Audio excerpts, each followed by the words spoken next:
Kun raadiyoo sagalee Oromooti. Raadiyoon sagalee Oromoo torbanitti guyyaa 3 wixata roobii fi sanbata galgala keessaa sa'a 7 hamma 7 walakkaatti kan isiniif darbu. Tamsaasni dambalii gabaabaa meetir baandii 16 yookaan kiiloo heerzii 17,850 fi karaa intarneetii oromovoice.org darbu kun amma jalqaba. Kun raadiyoo sagalee Oromooti. Akkam ooltan dhaggeeffattoota keenya. Kun reediyoo sagalee Oromooti kan isinii dabraa jiru. Qophiin keenya irratti warri mariitis yeroo isaa eeggatee dhiyaata. Dura kan dhiyaatu oduudha. Ani kan isin keessummeessituu Sirfannaan Ahmad. Amma oduu har'aatiif gara dasuu duulattiin isin dabarsaa. Isaa wajjin turtii gaarii isiniin jenna. Akkam jirtu dhaggeeffattoota keenya, oduu har'aa kan gurra isin buusu ana Dassoo Duulaati. Waraanni bilisummaa Oromoo gaafa guraandhala 28 fi 29 Harargee keessatti loltoota Itoophiyaa Oromoota ajjeesuudhaaf bobba'an leelee jedhe. Guyyaa lamaan kanatti loltoota Itoophiyaa 18 ajjeesee 35 immoo dantaan ala godhuusaa beeksise ajajni waboo godina bahaa.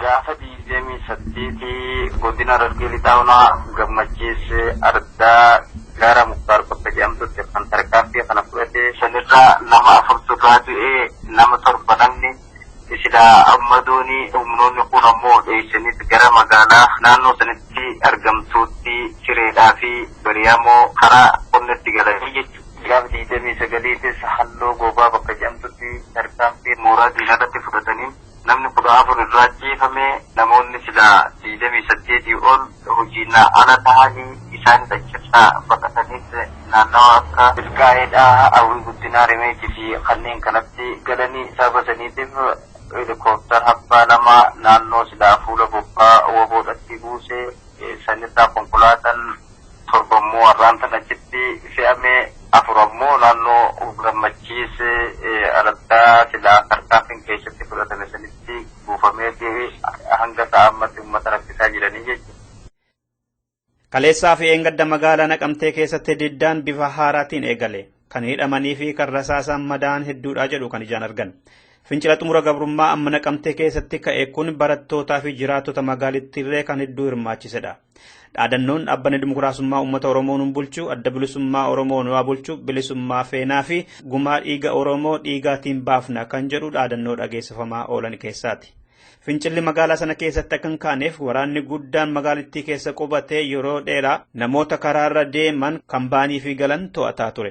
Osoo hin yaadiin to'annaa cimaa jala osoo jiraniitii barattoonni yuunivarsiitii Wallaggaa manneen barnootaa sadarkaa 1ffaa fi sadarkaa 2ffaa Naqamtee keessa fincila kaasaniin kaleessa uummannis irratti hirmaataniiru jedha maddi keenya.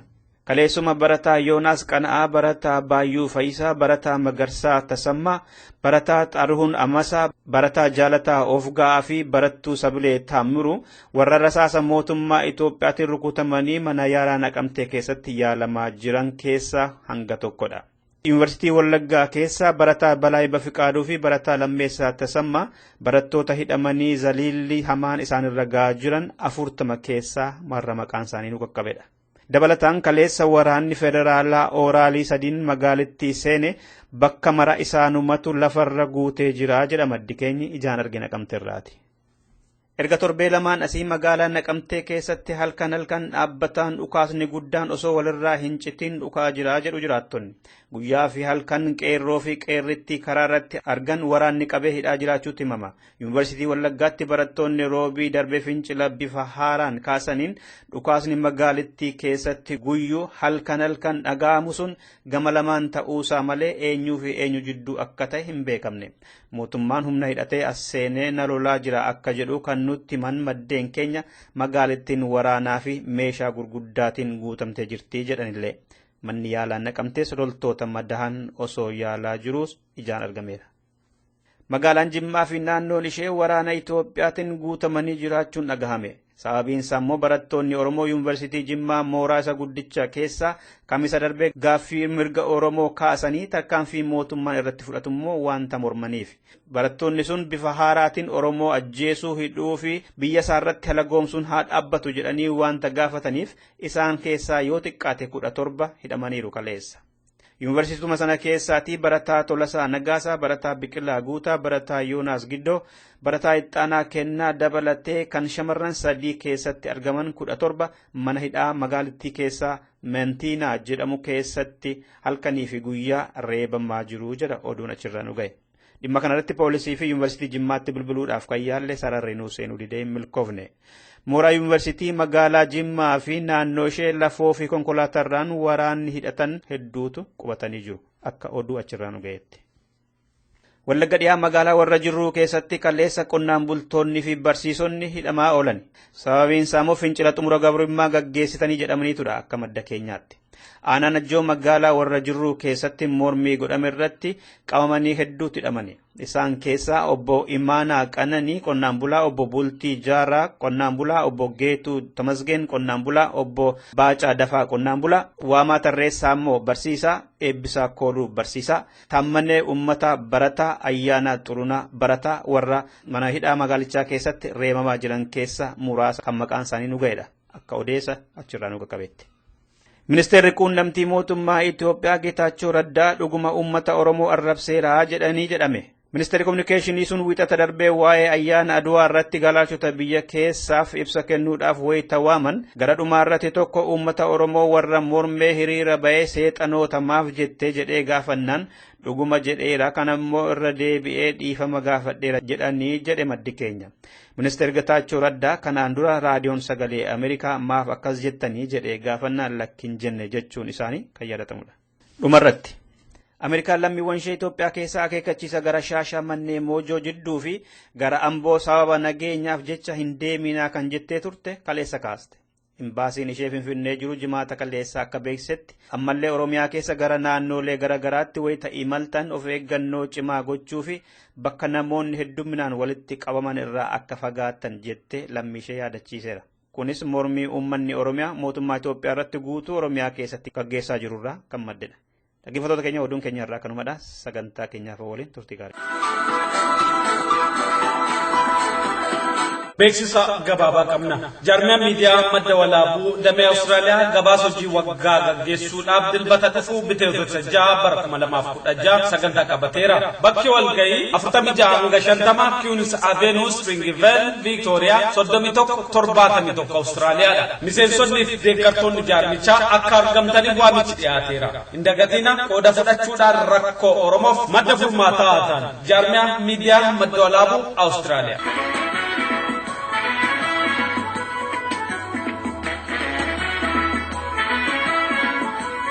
Dhaggeeffattoota keenya kabajamoo akkam ooltan kun qophii waarii marii. Qophiin waarii marii torbanetti guyyaa tokko isiniif dabru amma jalqaba.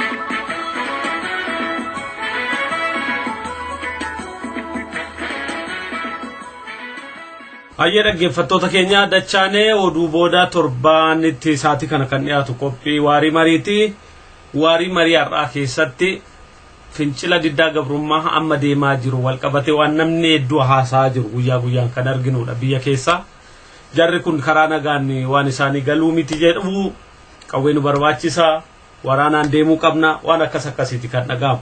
Obbo Aliyyii waliin haasofnaa ani guyyaa guyyaan oduu keessatti waan hin arguuf hin kaase Obbo Aliyyiin immoo maal akka jedhu hin beeku. Fincilli karaa nagaa deemu kun garamitti deema jettee yaadda na laata. Fincilli karaa nagaa hin jiru. Nama waan kan kee fudhateeru jidduutti falma ati gootu martuu kana gaatin afaan Ingiliffaarraa yeroo jijjiiran akkas fakkaata malee ati gaafa namni biyya kan kee dhufee humnaan qe'ee kan kee jiru nageenni hin jiru. Nageenni si'iif warra sirra jiru jidduu nageenni hin jiru. Maaliif nagaa wanti dhooggu takkaffaa warri kun fedhii kan kee malee sirra jira sunuu nagaa balleessaa jechuudha. Lammaffaa sirra jiraachuu callaa dun taane waa ati gatii guddaa kennituuf maraa si jalaa balleessan yookiin ammoo si jalaa fudhatan sunillee nagaa dhoogga. Itti aansee waan sannii noo balleessanii coratanii wanna quufanii gabbataniin booda sillee balleessuuf deeman. So kanaaf si'iif isaan jidduu nageenni hin jiru.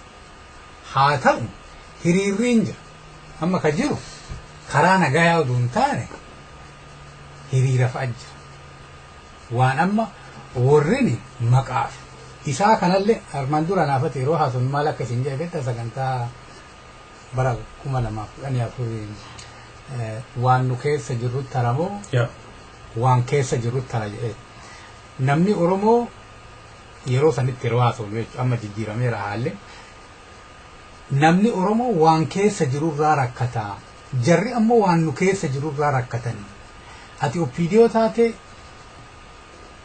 OLF taate maalii taate wa barbaadda yoo ati taate isaan akkuma OLF itis ilaalanii maaliif yoo ati Oromoo ka wayyeessu taate jabeessu taate yoo waan ati bilisummaa Oromoo ka barbaaddu taate waan silaa waan gaarii Oromoo ati ka barbaaddu taate namu OLF ta'atiin amma deeme namu OLF ta'e OLF nama dhaaba siyaasaa kanaa miti beek yaanni OLF daa'imni haga OLF biyyaa dhalate OLF jedhee alaabaa wanti qabatee deemuufi OLF sanu argine beekinni OLF naga biyyaa gadhiisee bahe olmoos waggaa 23 ijoollee waggaa 13 waggaa 15 waggaa 16 17 alaabaa qabatanii OLF nu haa bulchuun kun Oromoon biyya ofii irratti abbaa ta'ee haa jiraatu Oromoon haga jarri kun humna qabanitti yoomillee abbaa biyyaa ta'ee hin danda'u jarrin Oromoon biyya abbaa biyyaa haa ta'uu fi miti kadhufee kanaaf yoo ati waan isaan jedhaaran kana dhiifte calla kana geenne maaliif warri karaa nagaa illee jedhan manidhaa jira warri lakki nagaumaan vootii goonetti waan ama bilisummaallee waan biraallee kaaqa biraallee itti dhiibnee dimokiraasii macallaa walfilleet nagaumaan abbaan barbaade filamu walfillee jiraanna yaa'illee sunillee namni hedduun rakkuma keessa jira jechuudha. Isaan taargeetiin kan kee taargeetii isaanii Oromoo ta'uu kan keeti. Wanti isaan ganama galgala miidiyaa irratti ta'e qabeenya irratti ta'e barnoota irratti ta'e maal irra hojjetan Oromummaa kan keeti. Oromummaa ati qabaattee jennaan akka hoogganaattis ilaala. Kanaaf hin ajjeefamtaa biyya ari'amtaa rakkoo adda addaa si gala jechuudha. Kanaaf karaa nagayaa yeroo jennu jedhamee amma haasa'amu mootummaan kun hiriira hin beeku mari'achuu hin beeku gaafii hin beeku deebii kennuu malee tuman gaafan deebii sii kenna mootummaa Itoophiyaa waan silaa aadaa Oromoon qabu mari'atee waa furachuu rakkoo jiru kana araaraan furuu haqa namaa eeguu nama kabajuu waan adda addaa mana kanneen cufaa mootummaan kun hin qabu hin fayyaduu kanaaf Oromoon aadaa ofii san yeroo fayyadamu mootummaan kun aadaa san akka hin qabne ummanni hedduu reef argaa. Ummanni kun ummata waa Oromoo aadaa Oromoo keessatti waliin jiraachuu wal kabajuu waliin waan jiran qabaatanii nyaatanii dhuganii waliin taphatanii jiraatan kana jari kunni waan kana akka hin qabne hiriirri amma deemne kun ekspoozii godhee jechuudha. So haala amma jiru kanatti namni Oromoo martuu tokko mootummaaf.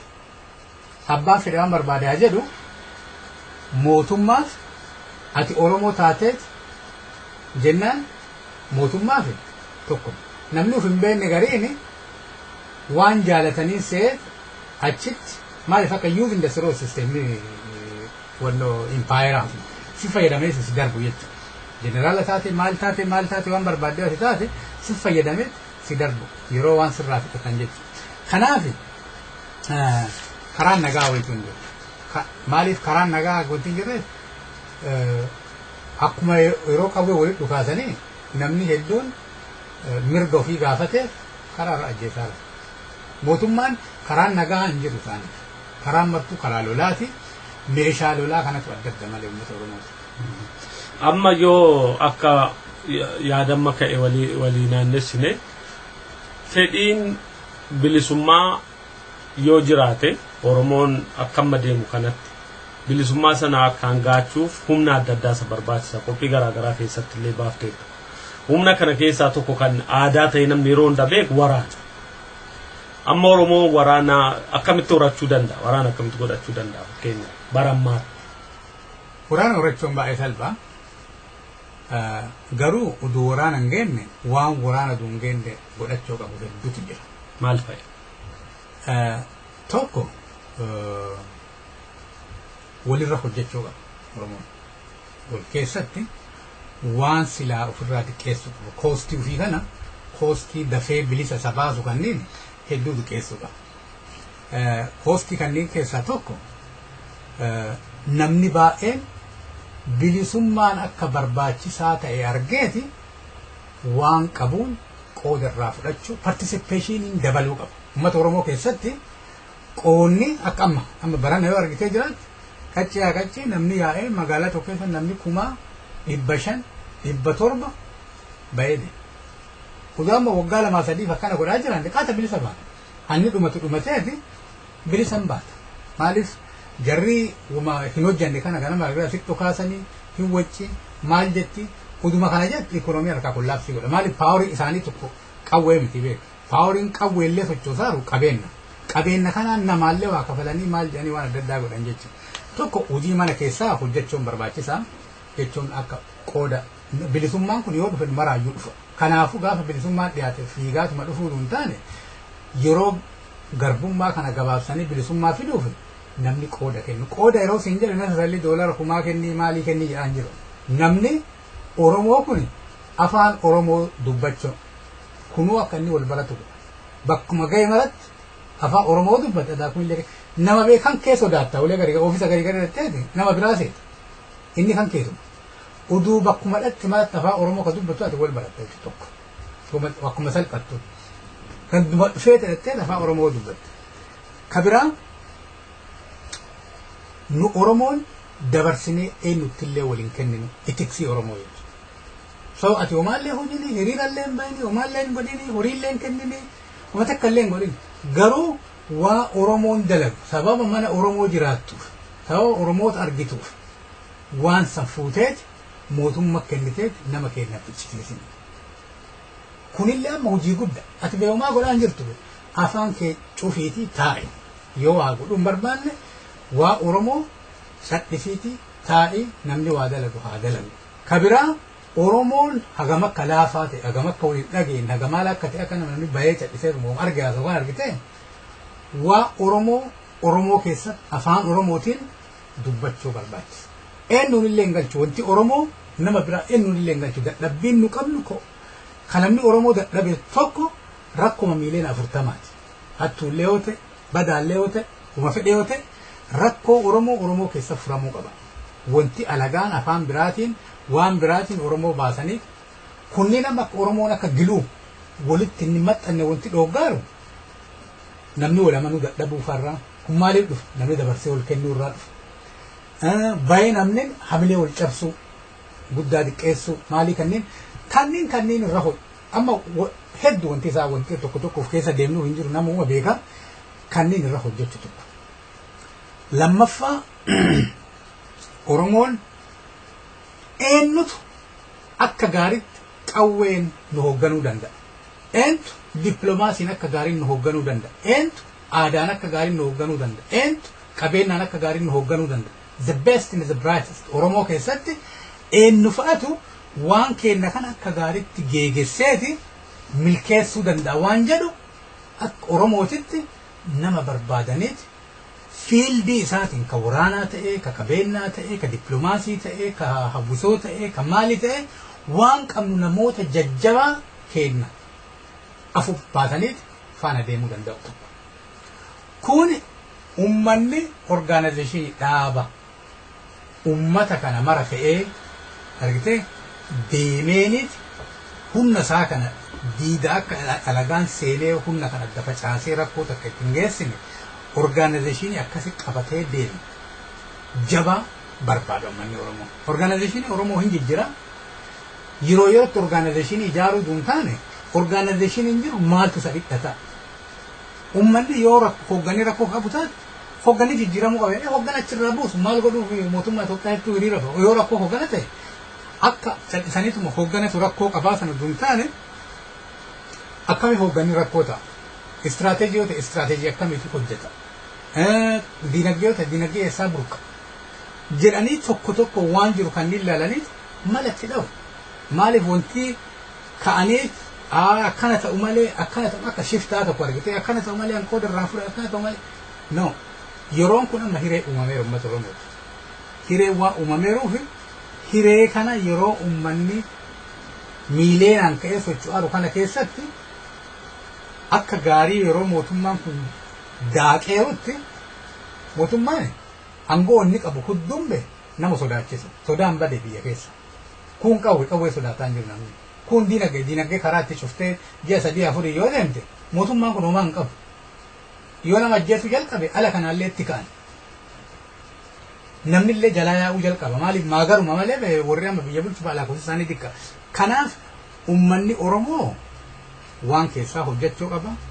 Kun ammoo waan isa keessa jiru kanneen waan gaarii barbaadee xiinxalee godha jechuun biyya adda addaa keessatti ammoo marii geggeessu.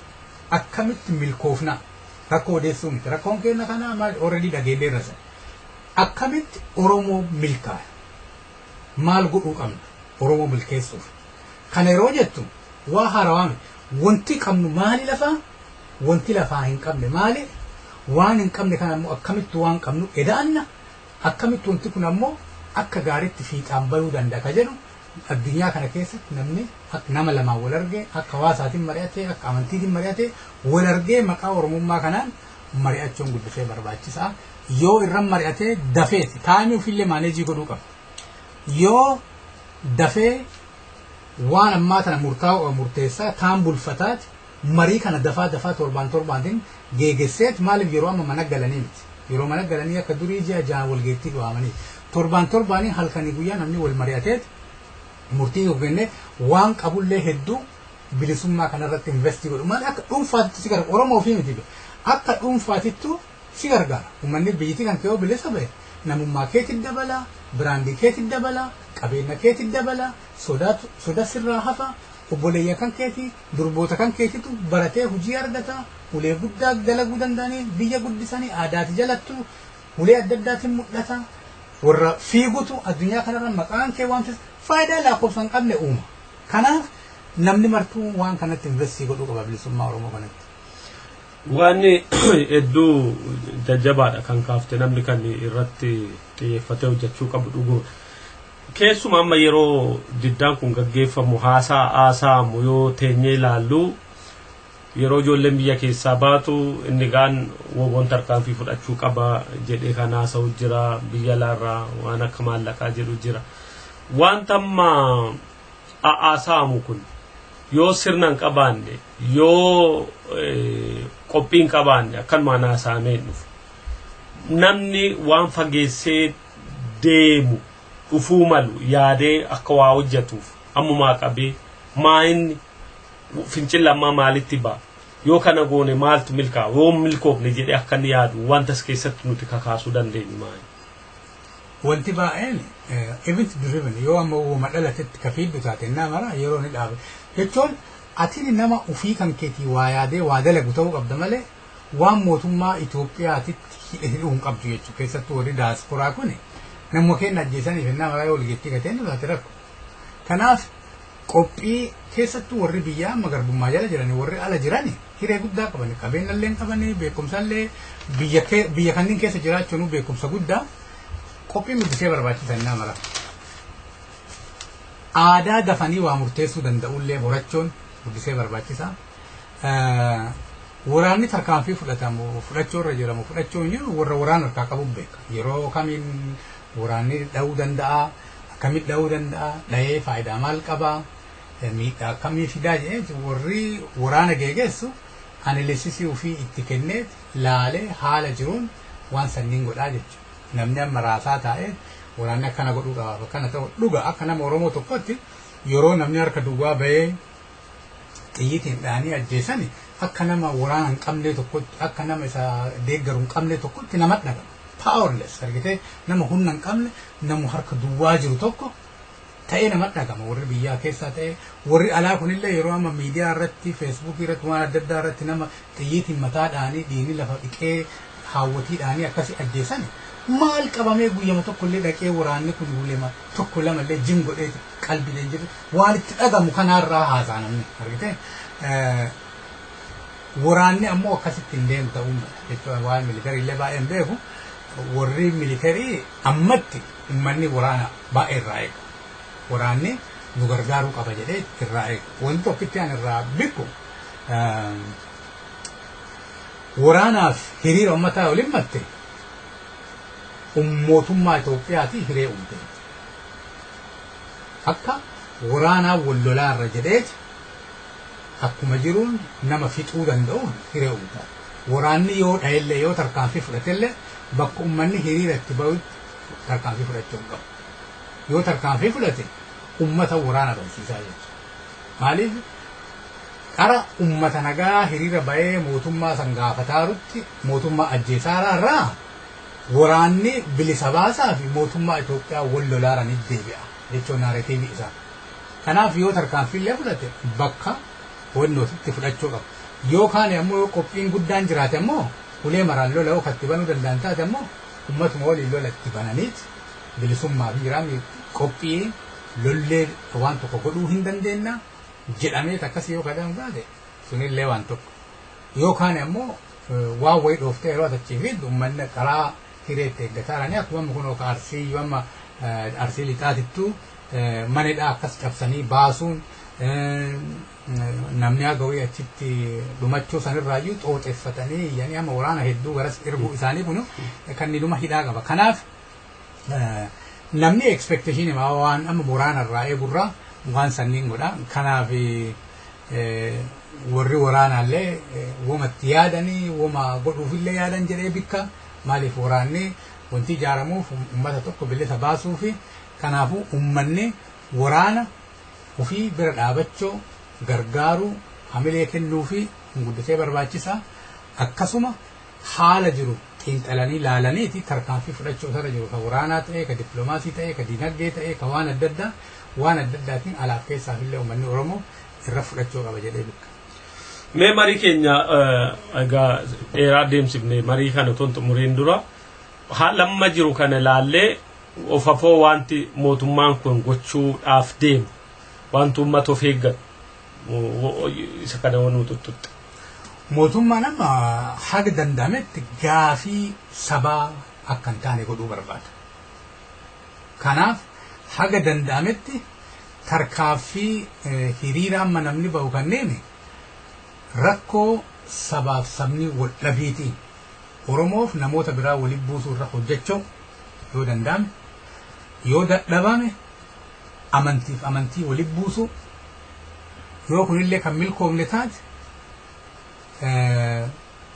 waan akka masgiidaa waan akka cheerchii akka gubu ta'u soo namni waan san irratti fokkasii akka godhu yookaan ammoo qabeenya adda addaa humaayyuu barbadeessu diinatu barbadeessan jedhanii akka kaan waan amma uummanni guddisee jaalatu fa'a kabajaa qabuuf tokko fa'a balleessuu fa'a shifta tokko kana godhee kana godhuuf deemanii jedhanii wanna jechuun.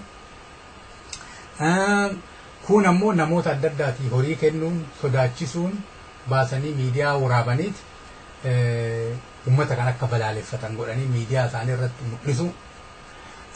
Kun ammoo viidiyoo adda addaa qopheessaniiti viidiyoo adda addaa kanneen mul'isu hagam akka warri amma hiriira ba'e kunniin uummata badaa uummanni biraa alaa akka itti jiruu gaarii warri jiraatu isin ficcisiisuuf qabeenya keessan balleessuuf jiruu isin jalaa balleessuuf isin ficcisiisanii ofiitii nagaa jiraachuuf jedhaniiti akka waa alaa namni waan kana goosisiisaaru na godhu.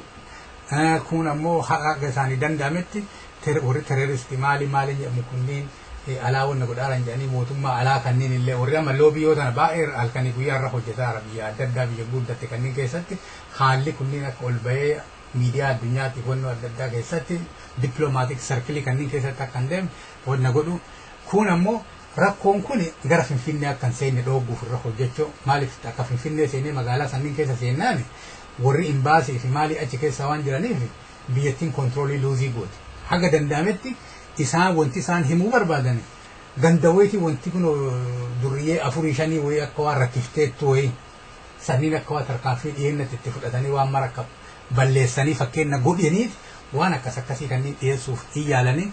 Kun ammoo namoota adda addaa taargeetii godhu waan akka kun feesbuukiin amma warri amma keessattuu biyyarraa wanna fayyadaman telekominikeeshiniin kan mootummaati karaan namni waa itti ergu kunneen uummanni yeroo waa ergu waan ergu kanneen dafee diliitii godhu maqaa ofii ka dhugaa barreessuu dhabu feesbuukii irratti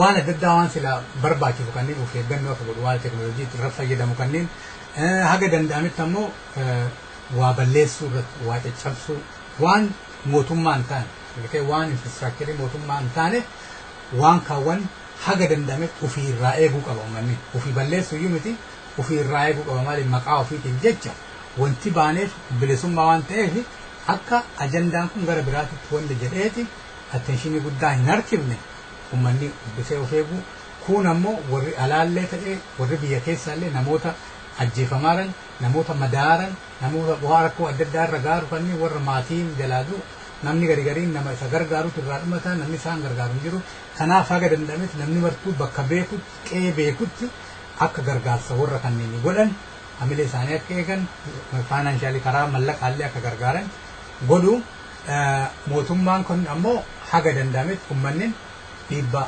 keessattuu karaa diinagdeetiin dhiibbaa irra godhu guddisee barbaachisa amma imbaagoo adda addaa mala adda addaatiin jira kan of irra deebinee haasa'uu hin dandeenya taargeetiin guddaan ikoonomikaalii mootummaa kana dadhabsiisuu irratti hojjechuu qaba mootummaan kun ikoonomikaalii yoo dadhabe waraanni isaallee hin dadhaba gaafa waraanni isaa dadhabe maagarri isaa irraa yaa'a gaafa maagarri isaa irraa yaa'e darbuun baay'ee nama dhibuu jechuudha. Baay'ee obbo Aliyyi saatii dheeraa fudhattee ibsaaf hubannoo qabdu nu qooduu keetiif hedduu galatoomi maqaa dhaggeeffattoota keenyaani. Illee ulfaadhuma.